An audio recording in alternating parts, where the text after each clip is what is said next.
Hello అండి. Welcome to మావి చిగురు స్టోరీస్. అల్లరి గోపి పార్ట్ 1 చూడని వాళ్ళు తప్పకుండా చూడండి. ఆ వీడియో చూస్తే ఈ కథ మొత్తం అర్థమవుతుంది. ఈ ఛానల్ని కొత్తగా చూసేవారు, ఇంతవరకు సబ్స్క్రైబ్ చేయని వారు తప్పకుండా సబ్స్క్రైబ్ చేసి సపోర్ట్ చేయండి. ఈ కథ పూర్తిగా చూసి మీకు ఎలా అనిపించిందో కామెంట్ చేయండి. ఇక కథ మొదలు పెడదాం. అప్పుడు అమ్మ, నాన్న, అన్నయ్య వాళ్ళు ఎలా ఉంటారో, వాళ్ళు నన్ను కనుక్కోగలుగుతారో లేదో అనుకున్నాడు. ఎప్పుడు ఇలాగే ఉండిపోను కదా, ఇలాగే ఉండిపోతే ఎలాగూ? ఇంతలో పెద్ద చప్పుడయింది. ఎగిరిపడ్డాడు గోపి. ఏమిటి? పెద్ద పులే బాబోయ్, పెద్ద పులే! అయ్యో! కాదు కాదు, పిల్లి, పెంపుడు పిల్లి. అది మంచం మీదకి దూకింది. గోపి తమాషాగా తోచింది. ఒసేయ్ పిల్లి, నేనెక్కడ ఉన్నానో కనుక్కోవే అని అరిచాడు గోపి. పిల్లి పిల్ల గుండ్రని గుడ్లు మరింత గుండ్రం చేసి చూసింది. మ్యావ్ మ్యావ్ మంది. చివరికి గోపిని చూసింది. ఏదో పురుగు కాబోలు అనుకొని తిందామనుకుని ఎదుటికి దూకింది. పంజాతో పట్టుకుపోయింది గోపిని. వాడు పక్కకు పరిగెత్తాడు. ఏమిటే పిల్లి పిల్ల, నన్నే పట్టుకుంటున్నావు, నేను గోపినే, జాగ్రత్త అని కేకలు వేశాడు గోపి. కానీ పిల్లిపిల్ల వాడి వెదుపు ఏమీ లెక్క పెట్టనే లేదు. నోరు తెరిచి కూరలు చాచి మీదకొచ్చింది. ఇదేమిటి, నన్ను చంపేటట్టుందే బాబోయ్ బాబోయ్ అని గోపి అటూ ఇటూ పరిగెత్తటం మొదలుపెట్టాడు, భయంతో గడగడా వణికిపోతూ. వాడిని పట్టుకొని తినేయాలని చూస్తుంది పిల్లిపిల్ల. గోపి త్వరగా పరిగెత్తి జేబులో దాక్కున్నాడు. పిల్లిపిల్ల తన ముందు కాలు జేబులోకి దూర్చింది. గోపి పంచ ప్రాణాలు అరచేతిలో పెట్టుకొని పెన్సిల్ ముక్కు వెనక నక్కి కూర్చున్నాడు. ఇంతలో అదృష్టవశాత్తు గోపి అమ్మ పిల్లి పిల్లని పిలిచింది. అది మ్యావ్ మ్యావ్ అంటూ పరిగెత్తుకొని పోయింది. బ్రతిక్యాన్రా బాబు అని బయటికొచ్చాడు గోపి. కానీ మళ్ళీ వస్తుందేమో, నేను ఏడిపించిన పిల్లి పిల్ల ఇప్పుడు నన్నే గుటకాయ స్వహా చేసేటట్టుంది, ఎలారా దేవుడా అనుకుంటున్నాడు. ఇంతలో కనిపించింది వాడికి మళ్ళీ సీతాకోకచిలుక. రంగు రంగు రెక్కల చక్కని సీతాకోకచిలుక. ఏం కుర్రాడా, ఎలా ఉంది ఇప్పుడు, సరదా లేదు అని అడిగింది నవ్వుతూ. ఏం సరదా, పోనిద్దు, చచ్చి బ్రతికాననుకో, మా పిల్లి నన్నే తినేయాలనుకుంది అని చెప్పాడు గోపి. మరి ఇప్పటికైనా తెలిసిందా మాలాంటి వాళ్ళ బాధ ఎలా ఉంటాయో అని అడిగింది సీతాకోకచిలుక. చక్కని రెక్కల సీతాకోకచిలుక. గోపి మాట్లాడకుండా తల ఊపాడు. సరే, మా ఇంటికి వస్తావా ఒకసారి అని అడిగింది సీతాకోకచిలుక. వస్తాను, కానీ నాకు రెక్కలు లేవే, మరి తో పాటు ఎలా ఎగరాలి అని అడిగాడు గోపి. పర్వాలేదులే, నేను తీసుకువెళ్తాను కదా, నా మీద కూర్చుందు గాని అంది సీతాకోకచిలుక. అలా అయితే భలే, తప్పకుండా వస్తాను అని సీతాకోకచిలుక మీదకి ఎగిరి కూర్చున్నాడు గోపి. సీతాకోకచిలుక ఎగరటం మొదలుపెట్టింది. గోపి సంతోషంతో కేరింతలు కొట్టటం మొదలుపెట్టాడు. వాడి కిందటి వరకు విమానం ఎక్కాలని భలే సరదాగా ఉండేది. ఇప్పుడు ఆ సరదా కొంతవరకు తీరింది. ఇప్పుడు ఆకాశంలో ఎగురుతున్నట్లు అనిపించింది వాడికి. పిల్లి పిల్ల మూతి నాక్కుంటూ మళ్ళీ వచ్చింది. సీతాకోకచిలుకను చూసి ఎగిరింది. కానీ సీతాకోకచిలుక దానికి అందలేదు. తెల్లబోయి మ్యావ్ మ్యావ్ అంటూ కూర్చుంది. గోపికి ఇప్పుడు ధైర్యం వచ్చింది అనుకున్నాడు. ఒసేయ్ పిల్లి పిల్ల, వీళ్ళూరెళ్తున్నాను, మళ్ళీ వస్తానే, జాగ్రత్తగా ఉండే అని పిల్లిపిల్ల ఆకుపచ్చ గుడ్లతో పైకి చూస్తూ మీసాలు తుడుచుకుంటూ కూర్చుంది. సీతాకోకచిలుక కిటికీ ఊచల మధ్యగా బయటకు ఎగిరింది. 2 ఊచలు 2 స్తంభాల్లాగా కనిపించాయి గోపికి. వాళ్ళు కొద్ది దూరం వెళ్ళారో లేదో సంగీతం పాడుకుంటూ తల ఊపేస్తూ ఒక దోమ ఎదురైంది. దోమ సీతాకోకచిలుకని చూసి, ఏమమ్మా, కులాసాగా ఉన్నావా రెక్కలరాణి అంటూ పలకరించింది. కులాసాగానే ఉన్నాను అని ముందుకు ఎగిరిపోతూనే అంది సీతాకోకచిలుక. దోమతో స్నేహం అంత ఇష్టం లేదు సీతాకోకచిలుక్కి. దోమ దగ్గర మురుగు కంపు కదా మరి.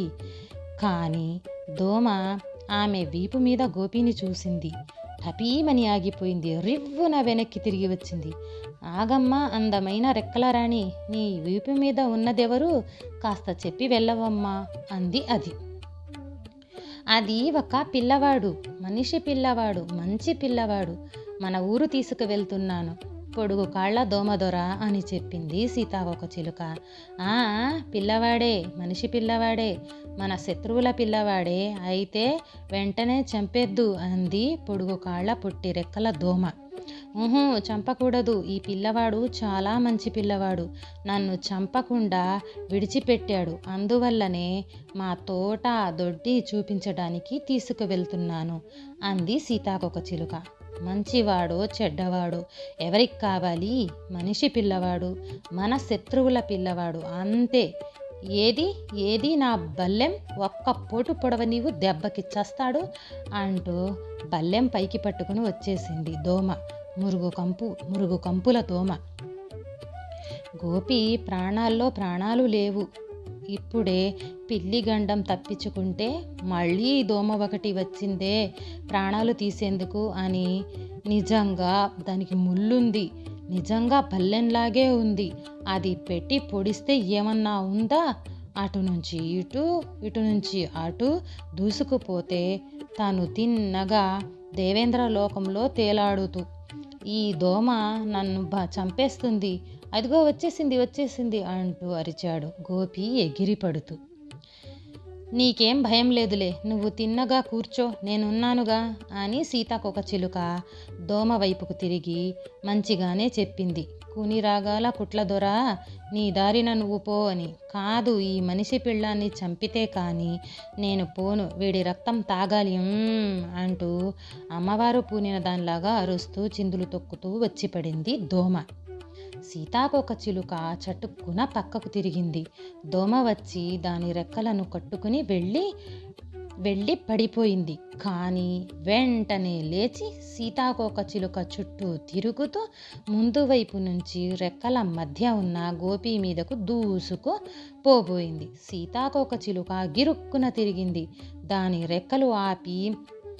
దాని రెక్కలు ఆపివేశాయి దోమని.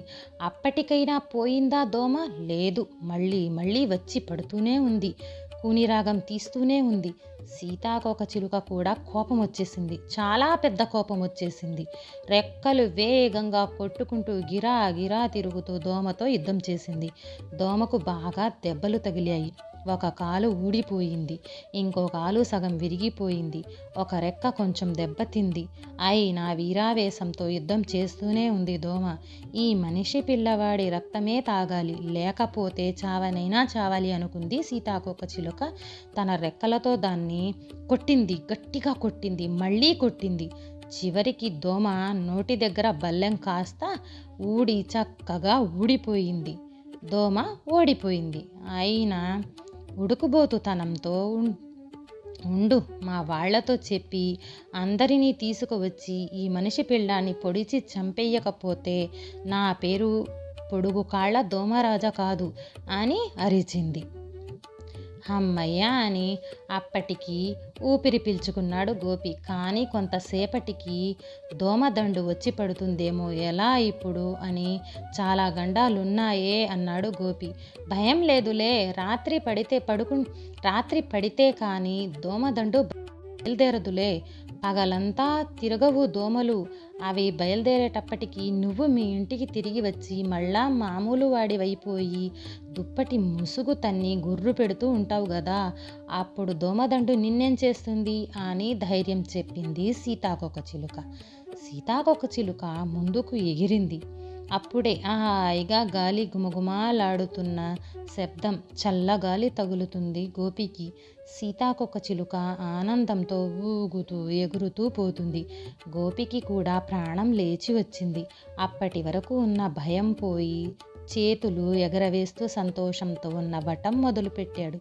తోట వచ్చేసింది, మా ఊరు వచ్చేసింది అంది సీతాకోకచిలుక. గుమగుమ ఎక్కువయ్యాయి. రకరకాల సంగీతం వినిపిస్తుంది. తేనెటీగల హడావిడిగా పరిగెత్తుతున్నాయి. శ్రీమంటూ కందిరీగలు తిరుగుతున్నాయి. సీతాకోకచిలుకలు ఇంకా ఎన్నో రకరకాల చిలుకలు, ఆకుపచ్చ చీరలవి, తెలుపు పసుపు చీరలవి, రకరకాల అందమైన చీరలవి తిరుగుతున్నాయి. చెట్ల మీద పూలు, గులాబీ పూలు, పారిజాతాలు, గన్నేరు పూలు, మల్లెపూలు, జాజి పూలు, సన్నజాజి పూలు, చేమంతి పూలు, పొగడ పూలు, మందార పూలు, ఒక్కటేమిటి ఎన్నో రకాలు. తేనె హోటళ్ళు పెట్టి అందరికీ పిలుస్తున్నాయి. మంచి మంచి తేనెలు, భలే భలే తేనెలు, రండి బాబు రండి తాగండి అంటూ. పూలు నల్ల అంచుల పచ్చ రెక్కల సీతాకోక చిలుకని చూశాయి. రారా రెక్కల రాణి రా, అందాల రాణి, పుప్పొడి కాస్త పూసుకో, మా తేనె కాస్త తాగిపో అని అన్నీ ఒక్కొక్కసారిగా పిలవటం మొదలుపెట్టాయి. కాస్త తేనె కాఫీ పుచ్చుకుంటావా అంది సీతాకోక చిలుక. అలాగే అన్నాడు గోపి. తేనె కాఫీ అనేసరికి నోరూరింది వాడికి. సీతాకోక చిలుక దగ్గరలో ఉన్న మందారపు చెట్టు దగ్గరికి వెళ్ళి ఇక్కడ కూర్చుందాం అని ఒక పువ్వు మీద వాలింది. గోపిని తన పక్కనే ఒక రేఖ మీద కూర్చోబెట్టింది. మందార పువ్వు అడిగింది, ఎవరమ్మా ఈ కొత్తవారు అని. సీతాకోక చిలుక చెప్పింది, మనిషి పిల్లాడమ్మా అని.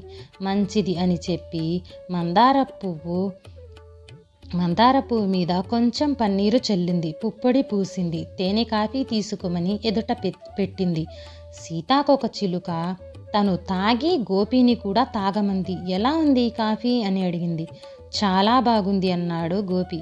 మరి కాస్త తీసుకుంటావా అని అంది సీతాకోక చిలుక. మొహమాట పడకండి, మరీ కాస్త తీసుకోండి అంది మందార పువ్వు కూడా. చాలు చాలు, ఇక నా కడుపులో పట్టదు అన్నాడు గోపి. అప్పుడు వాడి పొట్ట చిన్నదైపోయింది కదా. అయితే మనమేమీ ఇవ్వక్కర్లేదు, ఈ తేనె కాఫీ తీసుకున్నందుకు అంది సీతాకోక చిలుక చెవిలో గొనగొనలాడుతూ గోపికి. అక్కర్లేదు, ఇక్కడ అంతా ఊరికనే. ఏటొచ్చి మనం వీళ్ళిచ్చిన పుప్పొడి ఇంకొకరు వాళ్ళకిచ్చి మరొకరికి తీసుకుని పోయి ఇస్తూ ఉండాలి. ఆ పని చేసినట్లయితే కావలసినప్పుడల్లా తేనె కాఫీ తాగొచ్చు. ఇక పోదామా అని లేచింది సీతాకోక చిలుక. గోపిని మళ్ళీ వీపు మీద ఎక్కించుకొని మందార పువ్వు అందించిన పుప్పొడి తీసుకుని బయలుదేరింది. మరొక మందార పువ్వు దగ్గరికి వెళ్ళింది. అంతకు ముందు తెచ్చిన పుప్పొడి ఆ పువ్వుకిచ్చింది. ఆ పువ్వు నుంచి కొత్త పుప్పొడి తీసుకుని మరలా తేనె తాగింది. గోపి చేత కూడా బలవంతం చేసి తాగించింది. బయలుదేరింది మళ్ళీ. తోటలో తిరుగుతున్న సీతాకోక చిలుక అన్నీ నల్ల ఆకుల పచ్చ రెక్కల సీతాకోక చిలుక ఎవరో తీసుకువస్తుందని చూసి ఆమె చుట్టూ మూగాయి. ఎవరి కొత్తవారు, ఏ ఊరు అని అడిగాయి అవన్నీ. పచ్చ రెక్కల సీతాకోక చిలుక గోపి గురించి చెప్పింది. మంచిది, నాతో ఒక్కసారి రండి కొత్తవారు, తేనె కాఫీ తాగిద్దాం అని ప్రతి సీతాకోక చిలుకలు బలవంతం పెట్టాయి గోపిని. ఇక తాగలేను, ఇప్పటికే చాలా ఎక్కువైపోయింది అన్నాడు గోపి. సరే సెలవు, ఇంకొకసారి కలుద్దాం అని ఎవరి దారిన వాళ్ళు వెళ్ళిపోయారు. ఆ సీతాకోక చిలుక నల్ల అంచుల పచ్చ రెక్కల సీతాకోక చిలుక ముందుకు సాగింది. ఇదిగో మా ఇల్లు వచ్చేసింది అంది. ఏది అన్నాడు గోపి ఆశ్చర్యపోతూ. ఈ చెట్టే, మాకు వేరే ఇల్లంటూ ఏమీ ఉండవు. నువ్వు కాసేపు ఆకు మీద పడుకో, నేను ఈ ఆకు మీద పడుకుంటాను అని చెప్పింది సీతాకోక చిలుక. ఒక ఆకు దులిపి చక్కగా పక్క వేసి పడుకోమంది గోపిని. విశాలంగానే ఉంది ఈ పక్క అనుకుని గోపి ఆకు మీదే వాలి పడుకున్నాడు. పక్క ఆకు మీద సీతాకోక చిలుక రెక్కలు ముడుచుకుని నిద్రపోయింది. 5 నిమిషాల్లోనే మళ్ళీ లేచి గోపిని కూడా లేపింది. మళ్ళీ తిరుగుదామా అంది. తిరుగుదామన్నాడు గోపి. వాడి పైకి చూసేసరికి చెట్టు మీద 2 గొంగళి పురుగులు కనిపించాయి. అవేమిటి, రాక్షసి పురుగుల్లా ఒళ్ళంతా ముళ్ళతో గొంగళి పురుగులేనా అని అడిగాడు. అవును గొంగళ్ళే, వాటితో కొంచెం సేపు ఆడుకుంటావా ఏమిటి అంది సీతాకోక చిలుక. చాచా, గొంగళ్ళతో ఆడుకోవటం ఏంటి, అవంటే నాకు చెడ్డాస్యమన్నాడు గోపి. నేనంటే అసహ్యం లేదా అని నవ్వింది సీతాకోక చిలుక. లేదు లేదు, నువ్వు చాలా బాగుంటావు, నీ రెక్కలు చాలా అందంగా ఉంటాయి, కానీ అవి నల్లగా ఒళ్ళంతా ముళ్ళతో అసహ్యంగా ఉన్నాయి అన్నాడు గోపి. మరి అవి నా బిడ్డలే కథ. మేం చిన్నప్పుడు అలాగే ఉంటాం, పెద్దయిన తర్వాత ఇలా అవుతాం అంది సీతాకోకచిలుక. నిజంగానా? గొంగళి పురుగు సీతాకోకచిలుక అవుతాయన్నమాట అన్నాడు గోపి. అవును, అందుకేగా మా బిడ్డలతో కాసేపు ఆడుకో అని చెప్పి సీతాకోకచిలుక ఒక గొంగళి దగ్గరకు వెళ్ళింది. అబ్బాయ్, నీకోసం ఒక స్నేహితుణ్ణి తీసుకొచ్చానురా చిట్టిబాబు అంది ముద్దుల బిడ్డతో. ఆ ముద్దు గొంగళి తిండి తొందరలో తిరిగి చూడనే లేదు. సీతాకోకచిలుక మళ్ళా చెప్పింది. గొంగళి మరో ఆకుముక్క నోట్లో కుక్కుకొని తల ఎత్తకుండానే, ఆడుకోవటానికి నాకు తీరిక ఎక్కడిది, నేను ఇంకా బోళ్ళన్ని ఆకులు తినాలి, ఎంత తినాలో ఎంత తినాలో అంటూ మళ్ళా పొట్ట నింపుకోవటం గొడవలో మునిగిపోయింది. ఆ గారాల గొంగళి సీతాకోకచిలుక రెండో గొంగళి దగ్గరకు వెళ్ళింది. దానితోనూ చెప్పింది. అబ్బాయ్, నీతో ఆడుకోవటానికి మంచి స్నేహితుణ్ణి తీసుకొచ్చానురా అని. ఆ గొంగళి కూడా తిండి పనిలో మునిగి ఉంది. అయినా తల కొంచెం కూడా ఎత్తి గోపిని ఒక్కసారి కూడా చూడలేదు. ఉండు, కాస్త ఆకు తిననియ్యి, తర్వాత మాట్లాడుకుందామంది ఆయాసపడుతూ. మిగిలిన ఆకు కరకరా కొరికేయటం మొదలుపెట్టింది. గోపి సీతాకోకచిలుక అలాగే అని ఆగారు. గొంగళి తిండి పూర్తి అయ్యింది. ముందుకు జరిగి కొమ్మ మీద కూర్చింది. ఇంకా ఆడుకుంటారా బుజ్జి తండ్రి అని అడిగింది సీతాకోకచిలుక ముద్దుతో. అంత తిండి తినడం వల్ల ఆయాసం వచ్చి నిద్ర వస్తుంది అంటూ నిద్రపోయింది ఆ బుజ్జి తండ్రి. నిద్రమత్తులో కిందికి దొర్లిపోయింది. కానీ చటుక్కున కింద ఉన్న ఇంకో కొమ్మ మీద పట్టుకొని అక్కడే సర్దుకొని నిద్రపోయింది గుర్రు పెట్టి. సీతాకోకచిలుక విసుక్కుంది. నా బిడ్డలింతే నాయన, ఉత్త మొద్దుఘటాలు, తినటం పడుకోవటం తప్పితే మరో పని లేదు, ఆటాపాట అసలే లేదు అని చెప్పి గోపికి మళ్ళీ వీపు మీద ఎక్కించుకొని తమ ఊరి విశేషాలు చూపించటానికి బయలుదేరింది. ఇంతలో ఒక మూల నుంచి పెద్ద గోల వినిపించింది. కేకలు, అరుపులు, ఈలలు ఇంకా దగ్గరకొస్తున్నాయి. గోపి అటువైపు చూశారు. అయ్య బాబోయ్, రాక్షసులు, 4 రాక్షసులు అని అరిచి వెంటనే కాదు రామిగాడు, శంకరిగాడు వాళ్ళును, ఒరే రామిగా, శంకరిగా, సుబ్బిగా, సాంబిగా, నన్ను కొనుక్కోలేర్రా మీరు, కొత్త రకం విమానం మీద ఎగురుతున్నాను చూడండి రోయ్ అని కేకలేశాడు గోపి సంతోషంతో. రామిగాడు వాళ్ళు వాడి స్నేహితులు, వాళ్ళు అల్లరి వాళ్లే. రామిగాడు వాళ్ళు తోటలో పడి అల్లరి చేయటం మొదలుపెట్టారు. పువ్వులు కోసేసి, రెక్కలు విడదీసి నలిపి పారేస్తున్నారు, ఆకులు దూసేస్తున్నారు, కొమ్మలు విరిచేస్తున్నారు, నానా ధ్వంసం చేసేస్తున్నారు. ఉన్నట్టుండి శంకరిగాడు గోపి మీద ఉన్న సీతాకోకచిలుకను పట్టేసుకున్నాడు. సీతాకోకచిలుక గోపితో చెప్పింది. నా మీద నుంచి ముందు దూకేయి, లేకపోతే నిన్ను కూడా చంపేస్తాడు అని. గోపి దూకేశాడు. కాళ్ళు విరుగుతాయని భయం వేసింది. కిందకు తేలిగ్గానే క్రిందకు పడి లేచాడు. శంకరిగాడు సీతాకోకచిలుకను నల్లంచుల రెక్కలను పీకి పడేశాడు. నల్లంచు పచ్చరెక్కల సీతాకోకచిలుక రెక్కలు పోగొట్టుకొని క్రింద గోపి పక్కనే పడింది. ఇప్పుడది నల్లంచు పచ్చరెక్కల సీతాకోకచిలుక కాదు, అందాల రాణి కాదు, వట్టి పురుగు మాత్రమే అయిపోయింది. బాధతో విలవిలాలాడి కొట్టుకుంటున్న పురుగు అది. అది చూసి గోపి చాలా బాధపడ్డాడు. ఏమి చేయాలో తోచక పక్కనే నిలబడి కళ్ళ నీళ్లు పెట్టుకున్నాడు. బాధపడుతూనే మూలుగుతూనే సీతాకోకచిలుక గోపితో అంది. త్వరగా పక్కకి పరిగెత్తు, వాళ్ళు మళ్ళీ ఇటే వస్తున్నారు, వాళ్ళ కాళ్ళ కింద పడి చచ్చిపోతావు, పరిగెత్తు, త్వరగా పరిగెత్తు అని. గోపి సమయానికి పక్కకు పరిగెత్తాడు. కానీ లేకపోతే రామిగాడు వాళ్ళ కాళ్ళ కింద పచ్చడి అయిపోయేవాడు. రామిగాడు రెక్కలు పోయిన సీతాకోకచిలుక మీద నుంచే నడిచిపోయాడు. అయ్యయ్యో అని అరిచాడు గోపి. దగ్గరకు పరిగెత్తుకు వెళ్ళి చూశాడు. ఆ పురుగు 2 నిమిషాల ముందు వరకు నల్లంచు పచ్చరెక్కల సీతాకోకచిలుక ఇప్పుడు కొన ఊపిరితో ఉంది. గోపికి ఏడుపు వచ్చేసింది. ఏడవకు అబ్బాయి, చూసావా మా కష్టాలు, ఎప్పటికప్పుడు చావు మీద నుంచి వస్తూనే ఉంటుంది. నువ్వు ఇంకెప్పుడు మాలాంటి చిన్న ప్రాణుల్ని బాధ పెట్టవు కదూ, మంచి పిల్లాడుగా ఉంటావు కదూ అంటూ చచ్చిపోయింది ఆ నల్లంచుల పచ్చరెక్కల సీతాకోకచిలుక. దానికోసం ఏడ్చేవాడు లేరు, గోపి తప్ప. గోపి మాత్రం చాలా ఏడ్చాడు. తనను మోసుకువచ్చి సీతాకోకచిలుక దోమదాడి నుంచి రక్షించిన రంగురంగుల సీతాకోకచిలుక, తేనె తాగించిన అందాల రాణి ఇక లేదు. నల్లంచు పచ్చ రెక్కల ఒక పక్కన పడి ఉండాయి. పురుగొక పక్కన కదలకుండా పడిగింది. గోపి కొంతసేపటికి కళ్ళు తుడుచుకున్నాడు. కింద వాలిన 4 గులాబీ రేకులను ఈడ్చుకుంటూ వచ్చాడు. నల్లంచు పచ్చరెక్కల సీతాకోకచిలుక మీద కప్పేశాడు. విచారంతో ముందుకు నడిచాడు. తోటలో శంకరిగాడు వాళ్ళు ఇంకా అల్లరి చేస్తూనే ఉన్నారు. వాళ్లను చూసేసరికి గోపి ముందుకు వచ్చి దగ్గరకు పరిగెత్తుకెళ్ళి, ఒరే వెదవల్లారా, నేను రేపు మీ పని పట్టకపోతే చూడండ్రా అని అరిచాడు. అక్కడ దొరికిన ఒక పుల్ల తీసుకుని శంకరిగాడి కాళ్ల మీద కొట్టడం మొదలుపెట్టాడు. శంకరిగాడికి ఈగ వాలినట్టు కూడా లేదు. గోపి వాడి కాలి ఎక్కి గట్టిగా కరిచాడు. ఏదో చీమ కుట్టిందోయ్ అని శంకరిగాడు కాలు గట్టిగా విదిలిచాడు. గోపి దూరంగా గడ్డిలో పడ్డాడు. ఆ గడ్డి నుంచి బయటకు రావటానికి చాలాసేపు పట్టింది వాడికి. రామిగాడు వాళ్ళు అల్లరి చేస్తూ ఏం చేశారంటే, ఒక కరివేప పువ్వులో తేనె పుచ్చుకుంటున్న ఒక కందిరీగను చెదరగొట్టాడు. దానికి కోపం వచ్చింది. అది వెళ్ళి తన వాళ్లను నలుగురిని వెంటబెట్టుకుని వచ్చింది. అన్ని కందిరీగలు షీంగ్ షీంగ్ అంటూ అల్లరి పిల్లల మీదకు రివ్వున వచ్చి పడ్డాయి. దాంతో రామి వాళ్ళు భయంతో పరిగెత్తటం మొదలుపెట్టారు. ఒకళ్ళ మీద ఒకళ్ళు పడుతూ లేస్తూ తలకాయలు ఢీకొట్టుకుంటూ ఇటు వంగి అటు వంగి పరిగెత్తుతున్నారు. వాళ్ళు గడ్డాలు చితికాయి, తలకాయల చిప్పలు కొట్టుకున్నాయి, మోచేతులు మోకాళ్ళు కొట్టుకుపోయాయి.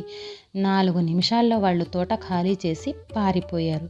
గెలిచామన్న గర్వంతో వెనక్కి వచ్చి కందిరీగ దండు, తోటలోని చెట్టు, పూలు, పురుగులు, తేనెటీగలైన వగైరాలన్నీ భలే భలే అని కందిరీగల దండుకి జై జై అని అరిచాయి. గోపికి కందిరీగలంటే చాలా భయం. కానీ వాడు కూడా ఇప్పుడు వాటిని మెచ్చుకోకుండా ఉండలేకపోయాడు. గట్టిగా కుట్టి తరమవలసింది, వెధవలకి తగిన శాస్త్రి అయ్యుండును అనుకున్నాడు. ఏమి చేయాలో తోచగా దగ్గర ఉన్న ఒక చిన్న మొక్క మీద ఎగబాకి 2 కొమ్ములు కలిసే చోట కాళ్ళు వేలాడేసుకుని కూర్చున్నాడు. ఇంకా ఏం చేయాలి అని ఆలోచించటం మొదలుపెట్టాడు. వాడికి అప్పుడు పెద్ద చిక్కులో పడింది. తను తీసుకువచ్చిన సీతాకోకచిలుక చచ్చిపోయింది. తనని ఇంకా ఇంటికి తీసుకువెళ్ళే వాళ్ళు లేరు. ముందు తను మామూలు వాడు కావటమో, ఇలాగే అంగుళంలో అరవంతు మనిషిగా ఉంటే ఎంత ప్రమాదము అని అనుకుంటూనే ఉన్నాడు. ఇంతలో వాడి మీద ఏదో నీడ పడింది. పైకి చూస్తే పెద్ద పక్షి పిచ్చుక వాడికేసొస్తుంది. గోపి మొక్క మీద నుంచి దూకేసి ఎండు ఆకుల క్రింద దాక్కున్నాడు. పిచ్చుక వాడి కోసం వెతికి వెతికి వెళ్ళిపోయింది. ఇదిగో ఇలానే ఉంటుంది, ఇంతే ఉంటే ఏ నిమిషంలో అయినా చచ్చిపోవచ్చు. తను అమ్మ నాన్న వాళ్ళు తన కోసం ఎంత బెంగ పెట్టుకోరు, అన్నయ్య కూడా బెంగ పెట్టుకుంటాడు. ఇలా అనుకోగానే గోపికి వెంటనే మామూలు వాడైపోయి ఇంటికి వెళ్ళిపోవాలనిపించింది. కానీ వెళ్ళటం ఎలాగా? అటు పోతున్న తేనెటీగల్ని పిలిచాడు. తర్వాత వస్తాంలే, తొందర పని మీద పోతున్నాము. అవిసె పువ్వుల నూనె బోళెలంతా కోటకు చేర్చవలసి ఉంది అంటూ ఆగకుండానే ఎగిరిపోయాయి అవి. సీతాకోకచిలుక అడిగాడు, మీ ఇంటికి రావటం మాకు భయం. పైగా మాకు నిన్ను మామూలు వాడు చేసే మంత్రం రాదు. అందరికీ ఆ మంత్రం రాదు. ఇక్కడ నీకు కావలసినంత తేనె తాగొచ్చు, పుప్పొడి పూసుకోవచ్చు, సరదాగా తిరుగుతూ ఉండొచ్చు అన్నాయి రంగురంగుల సీతాకోకచిలుకలు. గోపికి చాలా ఆశ్చర్యమేసింది. వీటికెప్పుడు అపాయమే, ఏ నిమిషంలో చచ్చిపోతాయో ఎవరూ చెప్పలేరు. అయినా ఎన్నడూ ఏడుస్తున్నట్టు కనపడవేం అని సీతాకోకచిలుకలు ఆనందంతో నాట్యాలు చేస్తూ వెళ్ళిపోతున్నాయి. గోపికి బెంగ ఎక్కువైపోయింది. ఆలోచిస్తూ కూర్చుంటే కునుకు వచ్చింది వాడికి. అక్కడే ఒక ఆకు కింద పరుచుకొని ఎండుటాకు పైన కప్పుకొని నిద్రపోయాడు. కొంతసేపటికి మెలకువ వచ్చింది. చూసేసరికి ఏవో తనను పట్టుకుని ఈడ్చుకుపోతున్నాయి. భయంతో అరిచాడు. గిలగిలా కొట్టుకోపోయాయి. కానీ చేతులు కాళ్ళు కదలనీయటం లేదు. చీమలు ఆ చెయ్యి ఒకటి, ఈ చెయ్యి ఒకటి, ఆ కాలొకటి, ఈ కాలొకటి పట్టుకొని తేలిగ్గా లాక్కుపోతున్నాయి. నన్ను విడిచిపెట్టండి, నన్ను విడిచిపెట్టండి అని మొత్తుకున్నాయి. ఆ నల్ల చీమలు వినిపించుకోలేదు. వాడి చుట్టూ 100 చీమలున్నాయి. సంబరంతో వాడిని లాక్కపోతున్నాయి. మరో పెద్ద చీమల గుంపులో కలిశాయి. చీమల గుంపేమిటి, అదో పెద్ద ఊరేగింపులాగే ఉంది. ముందు ఉంది ఒక పెద్ద రథం. చచ్చిన గొల్లభామ ఆ రథాన్ని లాగుతూ పోతున్నట్లే దాన్ని లాక్కపోతున్నాయి. చీమలు కొన్ని చచ్చిన గొల్లభామ మీద ఎక్కి మిగతా వాటిని కేకలు వేస్తున్నాయి, త్వరగా లాగండి, త్వరగా లాగండి అంటూ. ఈ చీమలు పెద్ద రథం వెనకాల చిన్న రథంలా గోపిని ఈడ్చుకుపోతున్నాయి. ఈ చీమలు నన్ను తీసుకుపోయి కాస్త కాస్త చొప్పున కొరుక్కు తినేస్తాయి, నేను చచ్చిపోతాను అమ్మ నాన్న అంటూ ఏడుస్తూ ఉన్నాడు గోపి. చీమలు కన్నం చేరుకున్నాయి. గొల్లభామను లోపలే తీసుకువెళ్దామని చూస్తున్నాయి. కానీ అది లోపలకు పోవటం లేదు, కన్నంలో పట్టట్లేదు. చీమలు వెనక్కి తీసుకొచ్చి మళ్ళీ ముందుకు తోసుకుపోతున్నాయి. అయినా లాభం లేకపోయింది. మళ్ళీ వెనక్కి తీసుకొస్తున్నాయి, ముందుకు తీసుకెళ్తున్నాయి. కొన్ని రథం మీద ఎక్కి అరుస్తున్నాయి, కొన్ని దిగుతున్నాయి, కొన్ని అటు ఇటు పరిగెడుతున్నాయి. కొత్త చీమలు వచ్చి భుజం కాస్తున్నాయి, నానా హడాహుడి చేస్తున్నాయి. అయినా గొల్లభామ రథం మాత్రం లోపలికి పోవట్లేదు. చటుక్కున గోపికి ఉపాయం తట్టింది. భలే ఉపాయం! ఎలాగైనా మనిషి పిల్లవాడు కదూ, నన్ను విడిచిపెడితే ఆ గొల్లభామని లోపలికి తీసుకుపోయే ఉపాయం చెప్తాను అని అరిచాడు గోపి. చీమలు వాడిని విడిచిపెట్టాయి. గోపి ముందుకు వచ్చి, అలా కాదు, అటు తిప్పండి గొల్లభామని, కాళ్ళు ముందు కాదు తల ముందు దూర్చండి, కాళ్ళు దగ్గరగా నొక్కి పట్టుకోండి, అప్పుడు తొయ్యండి అన్నాడు. చీమలు వాడు చెప్పినట్టే పట్టి చేశాయి. గోపి కూడా బలాన్నంతా ఉపయోగించి వెనక నుంచి రథాన్ని కన్నంలోకి తోసేశాడు. గొల్లభామ కన్నంలోకి వెళ్ళిపోయింది. చీమలన్నీ సంతోషంతో గంతులు వేశాయి, చిందులు తొక్కాయి. గోపిని చాలా మెచ్చుకున్నాయి. మా ఇంట్లోకి రా, మాతో పాటు ఉందుగాని అని అన్నాయి. గోపి, లేదు, నేను మా ఇంటికి పోవాలి అన్నాడు. మా ఇంటికి తీసుకుని వెళ్ళగలరా నన్ను అని అడిగాడు. నిన్ను మామూలు వాడి చేసే మంత్రం మాకు తెలీదు. మీ ఇంటికి తీసుకువెళ్ళమంటే తీసుకువెళ్తాం కానీ మేము మీ ఇంటికి చేరుకునేసరికి రాత్రి గడిచి తెల్లవారుతుంది అన్నాయి చీమలు. సరే అయితే వస్తాను అని బయలుదేరిపోయాడు గోపి. ఉండు, కాస్త పలహారం ఏమైనా తీసుకువస్తాను, నిన్ను ఊరికే పంపించటం మంచిది కాదు అని చెప్పాయి. లోపలికి వెళ్ళి చేతుల నిండా ఏదో పెట్టుకుని వాడికి పెట్టాయి. ఏమిటది అని అడిగాడు గోపి. ఇప్పుడు లోపలికి తీసుకువెళ్ళామే గొల్లభామ, దానిలో నుంచి వచ్చింది, చాలా బాగుంటుంది, తిను అన్నాయి. అసహ్యం, గొల్లభామని తింటారా, నేను తినను అన్నాడు గోపి. అయితే బెల్లం తింటావా పోనీ అని అడిగాయి. తింటాను అన్నాడు గోపి. అవి లోపలికి పోయి బెల్లం తెచ్చి గోపికి పెట్టాయి. నీకు ఆకలి వేసినప్పుడల్లా ఇక్కడికి వస్తూ ఉండు, కాసింత బెల్లం పెడతామని చెప్పి సాగనంపాయి చీమలు గోపికి. గోపి మళ్ళీ మెల్లగా తోటలో తిరగటం మొదలుపెట్టాడు. వాడికి ఎదురుగా ఏదో వస్తుంది. దాన్ని చూసి కంగారుగా ఒక గడ్డి పరకపై చివరికి ఎగప్రాగటం, ప్రాణాలు అరచేతిలో పెట్టుకొని. అది తాచుపాము తిన్నగా వాడి వైపే వచ్చింది. వాడి పక్కగానే, వాడికి ఏమీ చేయలేదు. త్రాచుపాము ఇప్పుడు తనకేమీ చేయలేదని ధైర్యం కలిగింది గోపికి. గడ్డిపరక దిగి తాచుపాము వెళ్ళిన వైపే వెళ్ళటం, త్రాచుపాము ఒక మల్లె పొద కింద దూరింది. గోపి దగ్గరకు వెళ్ళి చూశాడు. తాచుపాము ఆ పొద కిందే చుట్టేసుకుని పడుకుంది. గోపి వెనక్కి వచ్చాడు. అప్పుడే చూశాడు సరోజని. సరోజ గోపి వాళ్ళ పక్కింటి పిల్ల. ఎర్రగా బుర్రగా ఉంటుంది. 2 జడలు వేసుకుని బంతిలాగా ఎగురుతుంది. సరోజ అంటే గోపికి చాలా ఇష్టం. సరోజ మల్లెపూలు కోసుకునేందుకు ఎగురుకుంటూ వస్తుంది. సరోజను చూడగానే గోపికి చాలా సంతోషం వచ్చింది. సరోజ ఒక తమాషా చేద్దాం అనుకున్నాడు సరోజను చూసి. మల్లెపాదు కింద తాచుపాము ఉంది. సరోజ దగ్గరకు వస్తే కాటేయదు, అయ్యో ఎలాగా అనుకుని, సరోజ ఇటు రాకు, ఇటు రాకు, ఇక్కడ పెద్ద పాము ఉంది అని అరిచాడు. కానీ సరోజ ఎగురుతూ ఎగురుతూ మల్లెపొద దగ్గరకు వచ్చేసింది. గోపికి ఏమీ తోచలేదు. నెత్తి మీద మొట్టికాయ మొట్టాలని ఆలోచించాడు. పరిగెత్తుకుంటూ వెళ్ళి ఒక సన్న పేడు తీసుకుని వచ్చి సరోజ వస్తుంటే సరిగ్గా ఆమె అడుగు వేసే చోట నిటారుగా పెట్టారు. ఆ పేడుని సరోజ కాలిలో ఆ పేడు గుచ్చుకుంది. అబ్బా, ముళ్ళు గుచ్చుకుంది, ముళ్ళు గుచ్చుకుంది అని ఏడుస్తూ వెనక్కి వెళ్ళిపోయింది సరోజ. ఆమెకు ప్రమాదం తప్పింది అని, తనే గొప్ప పని చేశానని పొంగిపోయాడు. కానీ ఇంకెవరైనా ఈ తోటలోకి వస్తే, అమ్మో రావద్దు, అన్నయ్య రావచ్చు తెలియకుండానే, అమ్మ రావచ్చు తెలియకుండానే, పాము దగ్గర కూడా వెళ్ళవచ్చు.